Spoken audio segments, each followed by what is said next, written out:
CCTV కెమెరాలతో పాటు మీ పొలాల్లో సోలార్ సీసీ కెమెరాలు ఇన్స్టాల్ చేయబడును. మా వద్ద అన్ని రకాల సీసీటీవీ సేల్స్, ఇన్స్టలేషన్ మరియు సర్వీస్ అందించబడును. మరిన్ని వివరాలకు సంప్రదించండి అమ్మా సీసీటీవీ సెక్యూరిటీ సొల్యూషన్స్. పొదిలి మండల రాజకీయాల్లో మరోసారి కీలక రాజకీయ పరిణామాలు చోటు చేసుకోనున్నాయా?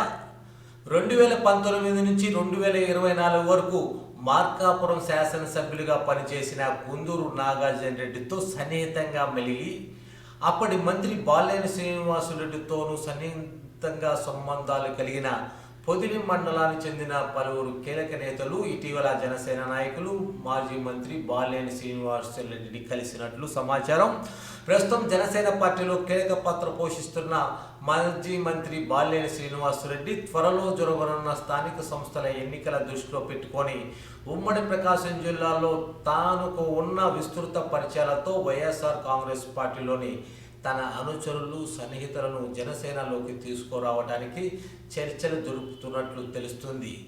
ఇందులో భాగంగానే పొదిలి మండలం చెందిన పలువురు కీలక నాయకులతో ఆయన భేటీ అయినట్లు రాజకీయ వర్గాల్లో చర్చ జరుగుతుంది. ఈ చర్చల్లో స్థానిక సంస్థల ఎన్నికల్లో కూటమి పొత్తులు, జనసేనకు దొక్కే స్థానాలు, అలాగే కొన్ని కీలకమైన పదవులపై చర్చ జరిగినట్లు సమాచారం. పొత్తు ధర్మంలో భాగంగా జనసేనకు కేటాయించే కొన్ని కీలక పదవులు, పోటీ చేసే స్థానాల విషయంలో స్పష్టమైన హామీలు లభించినట్టు తెలుస్తుంది.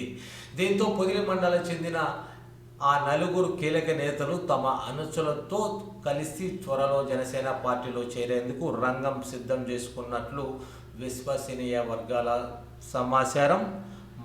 మంచి ముహూర్తం చూసుకొని భారీగా చేరికలు ఉండే అవకాశం ఉందని ప్రచారం కూడా జరుగుతుంది. అయితే ఆ నలుగురు నేతలు ఎవరనేది, వారు ఎప్పుడు జనసేనలు చేరుతారనేది ఇప్పుడు పొదిలి రాజకీయాల్లో ఆసక్తికరంగా మారింది. మొత్తంగా చూస్తే స్థానిక సంస్థల ఎన్నికలకు ముందే పొదిలి మండలంలో రాజకీయ సమీకరణాలు వేగంగా మారుతున్నాయి.